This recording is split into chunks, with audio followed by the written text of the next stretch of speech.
नमस्कार। सुबह के 8 बज चुके हैं और आपने देखना शुरू कर दिया है लाइव सिटीज का विशेष बुलेटिन सुबह की चाय, जहां हम आपको बिहार के कोने कोने से रूबरू कराते हैं, बताते हैं कि बिहार के राजनीतिक गलियारे में क्या कुछ हलचल चल रही है, कहां राजनीति गर्म है, किसकी राजनीति धीमा पड़ रहा है। और इसके साथ ही हम आपको इससे भी रूबरू कराते हैं कि बिहार के कोने कोने में किस तरह का क्या माहौल है। तमाम खबरों को अनफिल्टर्ड तरीके से हम आप तक पहुंचाते हैं। हमारे साथ बातचीत के लिए बिहार के जाने माने वरिष्ठ पत्रकार रवि उपाध्याय सर मौजूद है। सर, जिस तरह से छात्रों का जो मुद्दा है, इस मुद्दे को लेकर के देश की राजधानी गर्म है, बिहार की राजधानी गर्म है, माहौल गर्म है, हर जगह फ्लैग मार्च हो रहा है। लेकिन आज सर बिहार बंद का आह्वान किया गया है, क्या कुछ मामला है सर? देखिए, निश्चित रूप से नीट का जो मामला चल रहा है, जो मसला आपको देश के स्तर पर दिखाई पड़ा, अब देखिए बिहार में भी इसकी आगाज 2 दिन पहले आपने देखा कि बिहार की सड़कों पर पैरामिलिट्री फोर्स पटना राजधानी में जिस तरीके से दौड़ रही थी, दिन भर अस्त व्यस्त रहा आपको 2 दिन पहले पटना, और उसका इम्पैक्ट आपको दूसरे दिन भी दिखाई पड़ा। अब देखिए इसी का इम्पैक्ट है, इसी का प्रभाव है कि बिहार बंद का आह्वान है। आज बिहार बंद का आह्वान किया गया है और आयशा ने इस कॉल किया है।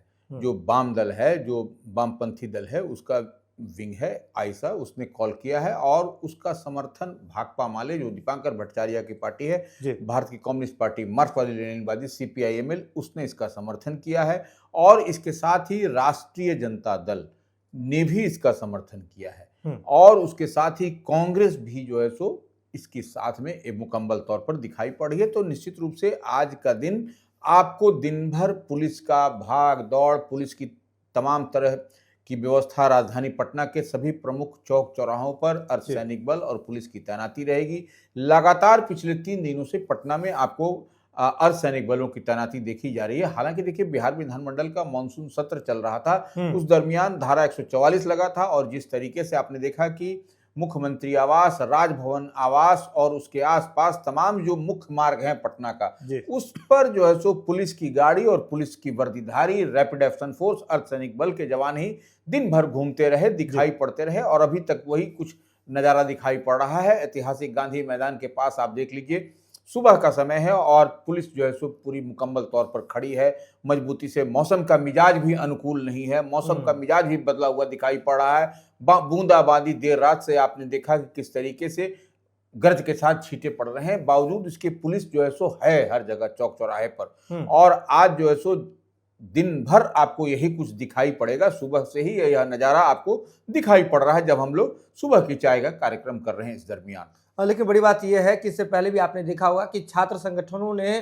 जो बिहार बंद का ऐलान किया था, उस दौरान क्या कुछ हुआ था। कई पत्रकारों पर भी जो है हमले किए गए थे। छात्रों के आड़ में कई असामाजिक तत्व जो है वो पहुंच जाते हैं, पत्थर लेकर के पहुंच जाते हैं। पुलिस टीम पर भी फेंके गए थे पत्थर। तो छात्रों से एक अपील जरूर है कि अपनी मांग आप जरूर रखें, लोकतांत्रिक तरीके से रखें, शांतिपूर्ण तरीके से रखें, किसी पर हमला नहीं करें, क्योंकि इससे आपकी मांग जो है, जो उचित मांग है, वह कमजोर कहीं ना कहीं हो जाती है। इसके साथ ही आपको बताते हैं कि कांग्रेस भी आज पूरे बिहार में कैंडल मार्च निकालने जा रही है छात्रों के मुद्दे पर। लेकिन सर, इधर छात्रों का मुद्दा चल रहा है, आपने बताया कि छात्र के मुद्दे को लेकर के, और साथ ही साथ जो बिहार विधान मंडल का जो मानसून सत्र चल रहा था उसको लेकर के धारा 144 लागू थी। लेकिन बांकीपुर उपचुनाव को लेकर के भी पूरे पटना जिला में धारा 144 लागू है। तो ऐसे में बांकीपुर चुनाव का तो अब गणित बदलता हुआ दिख रहा है, समीकरण बदलता हुआ दिख रहा है। देखिए, हम थोड़ा सा ये एक और आज बता देते हैं कि आज जो है सो बिहार बंद है।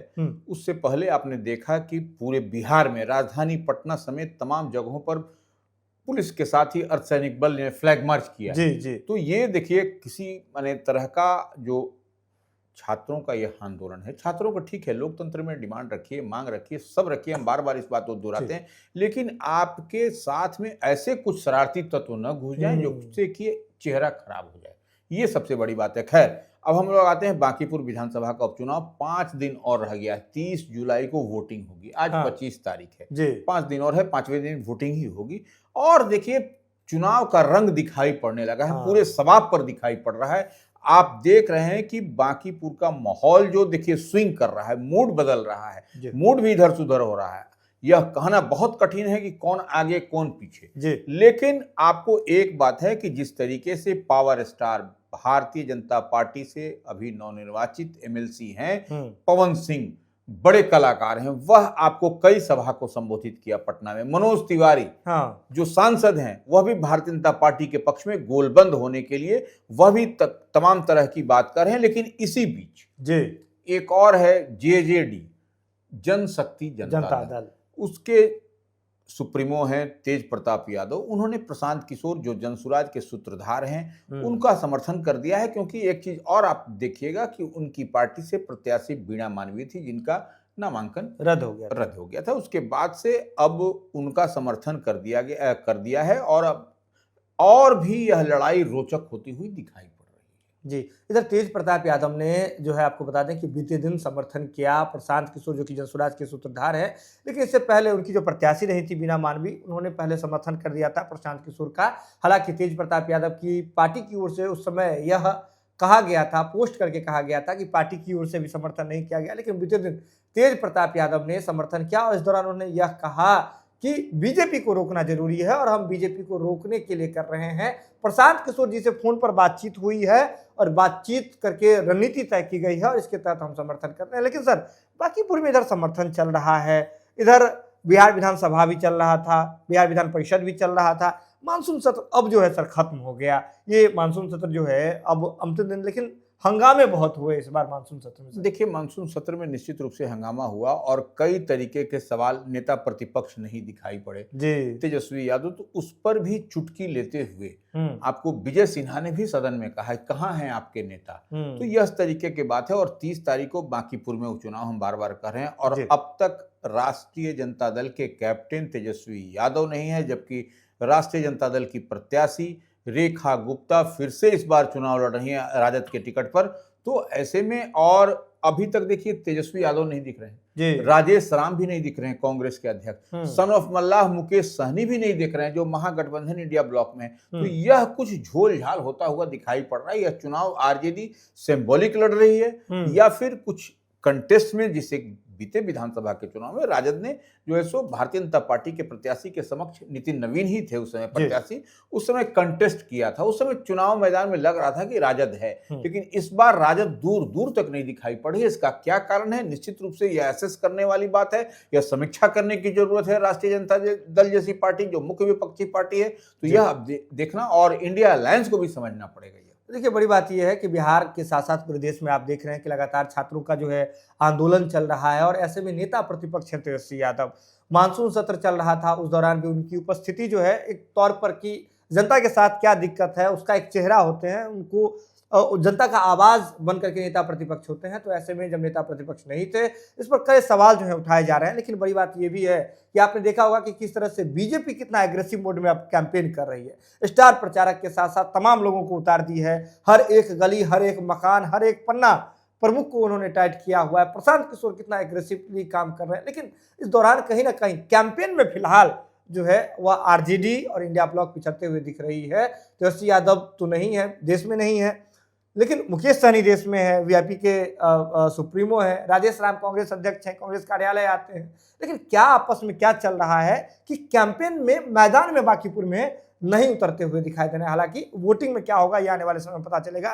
लेकिन सर जिस तरह से तेज प्रताप यादव ने भी सवाल खड़े किए तेजस्वी यादव पर और कह दिया तेजस्वी यादव नहीं है, वो तो अब जयचंदों से आप पूछिए ना, तेज प्रताप यादव चुटकी वो भी तो लेते हुए दिख रहे हैं। नहीं देखिए निश्चित रूप से वह अलग पॉलिटिकल पार्टी उनकी है, तो निश्चित रूप से वह चुटकी लेंगे और ठीक वो कह रहे हैं कि अब तेजस्वी यादव नहीं है, तो जिनसे पूछना है उनसे सवाल पूछिए, तभी कुछ बात है। लेकिन एक बात और है, ये सबसे बड़ी बात है कि तेज प्रताप यादव तो ये सब सवाल कर रहे हैं, यह सब अब आज बिहार बंद है, लेकिन बिहार बंद का कॉल जिसने आह्वान दिया था संदीप सौरभ, जी वह उनको बीती रात आपने देखा शाम ढलने के बाद, इधर मानसून सत्र समाप्त होता है, इधर उनके सरकारी आवास से छात्रों को उकसाने के आरोप में वो उनको पुलिस गिरफ्तार करती है।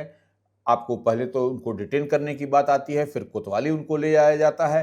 अब उसके बाद आपको तो यह एक बड़ा आपको स्वरूप दिखाई पड़ रहा है कि आने वाले समय में क्या है, उकसाने का आरोप है, क्या है। पटना पुलिस जो है सो जिस तरीके से कई लोगों का फुटेज जारी करती है, कई लोगों की तस्वीर बीते दिन जारी करती है। संदीप सौरभ एमएलए हैं, विधायक हैं, वह सीपीआईएमएल भारतीय कम्युनिस्ट पार्टी मार्क्सवादी लेनिनवादी जो इसने आज बिहार बंद किया है, तो यह कहा जा रहा है कि उन्होंने भी कॉल दिया था, संदीप सौरभ ने भी जी कॉल दिया बिल्कुल था। बिल्कुल। अब ऐसी स्थिति परिस्थिति में उनकी अरेस्टिंग, उनकी गिरफ्तारी, उनको डिटेन करना, यह कई सवाल छोड़े जाता है। लेकिन आपको बता दें कि पटना पुलिस और पटना प्रशासन, ऐसे हमारे पास इनपुट है कि कई लॉज में, कई छात्रों का जो गढ़ है पटना में, ऐसे जगह भी उन्होंने जाकर के छापेमारी की है। कई कोचिंग संस्थान को यह भी कहा गया है कि उस दौरान आप जो है कोचिंग संस्थान को बंद रखें, ताकि किसी भी तरह से कोई दिक्कत जो है आम जनता को नहीं हो सके। लेकिन बड़ी बात यह है कि सर, कि बीते दिन भरत तिवारी के जो परिजन हैं, उन्होंने बिहार के मुख्यमंत्री सम्राट चौधरी से मुलाकात की है सर। देखिए, निश्चित रूप से भोजपुर की घटना थी। आपने जी। देखा कि किस तरीके से कथित तौर पर भरत तिवारी की जो है सो पुलिस इनकाउंटर में उनको मारा गया। वो शहीद का दर्जा देने की बात हो रही है उनके लिए। और वह भरत तिवारी जिसके लिए लड़ते थे, मान लीजिए समाज से आते हैं, अपने समाज के लिए नहीं, वह पिछड़े, दलित, तमाम ऐसे लोगों के लिए वह आवाज़ बन करके थे। तो अब उनके निधन के बाद, उनके माने पुलिस इनकाउंटर में कथित रूप से, उसके बाद मुख्यमंत्री सम्राट चौधरी से उनके परिवार के माँ, बहन, तमाम जी। लोग जो हैं, उनके पिता को छोड़ करके सब लोग हम्म। आकर के मिले हैं सम्राट चौधरी से। अब मुख्यमंत्री बिहार से मिलने का मतलब क्या होता है, यह तो देखने वाली बात है। क्या कुछ इन लोगों का डिमांड है, हम्म। अब वो देखने वाली बात लेकिन होगी सीएम आगे। सम्राट ने अपने पोस्ट में यह जरूर कहा था कि भरत तिवारी को जो है वह न्याय मिलेगा। लेकिन सर, एक और बड़ी बात जाते जाते हम लोगों से ये कहना चाह रहे हैं सर, आपसे ये चर्चा करना चाह रहे हैं, जिस तरह से आरजेडी को, एक और तेजस्वी यादव नहीं है, दूसरे आरजेडी के जो मजबूत कैप्टन थे, धुरंधर थे, उन्होंने अब आरजेडी को तो अब झटका दे दिया ना सर। देखिए, निश्चित रूप से प्रखर प्रवक्ताओं में राष्ट्रीय जनता दल के मृत्युंजय तिवारी की गिनती। किसी भी मीडिया हाउस को बात करना होता था, इनपुट लेना होता था, तो वह मृत्युंजय तिवारी से लेते थे। तो निश्चित रूप से मृत्युंजय तिवारी कह रहे हैं कि उनका अपमान किया गया है। लंबे समय तक वह आरजेडी की बिना लाग लपेट के सेवा करते रहे, और ऐसे में वह कह रहे हैं हम निर्धन हैं, तमाम तरह की बात कह रहे हैं, और उनका सम्मान पार्टी के अंदर नहीं हुआ। इससे नाराजगी के कारण, जबकि कई बार वह गुहार लगाए जी। अब पार्टी के केंद्र माने जो सेंट्रल लीडरशिप है, केंद्रीय नेतृत्व है, आला कमान है, उससे, लेकिन कोई कुछ नहीं सुना। अंतोगत्वा उन्होंने पार्टी छोड़ दिया, और यह पार्टी छोड़ने के लिए उनको मजबूर किया गया, बाध्य किया गया, और वह भारतीय जनता पार्टी में बीते दिन प्रदेश अध्यक्ष और मंगल पांडे पूर्व मंत्री के समक्ष उन्होंने अपनी सदस्यता ग्रहण की। तो ऐसे में निश्चित रूप से यह एक, जितने प्रखर प्रवक्ता हैं, जितने स्वच्छ छवि के हैं मृत्युंजय तिवारी, तो निश्चित रूप से यह एक एसेट होगा भारतीय जनता पार्टी के लिए। तो आपने देखा किस तरह से तेजस्वी यादव को एक और बड़ा झटका लगा है। लेकिन आज बिहार बंद है, तो ऐसे में अगर आप कोई बहुत जरूरी नहीं है तो आप घर से निकलने में परहेज करें, और ऐसे में अपने परिवार, अपने परिजनों का भी जरूर ख्याल रखें। छात्रों ने बिहार बंद का जो है आह्वान किया है। दिन भर लाइव सिटीज की टीम इन तमाम मुद्दों पर, साथ ही साथ राजनीतिक गलियारों पर पैनी नजर बना करके रखेगी, और आप तक बिना किसी लाग लपेट के आप तक खबरों को जरूर पहुंचाएगी। यह खबर आप लाइव सिटीज के यूट्यूब पर देख रहे हैं तो आप सब्सक्राइब कर लें, फेसबुक पर देख रहे हैं तो फॉलो कर लें। जुड़े हैं लाइव सिटीज के साथ, खबरों का सिलसिला लगातार जारी है।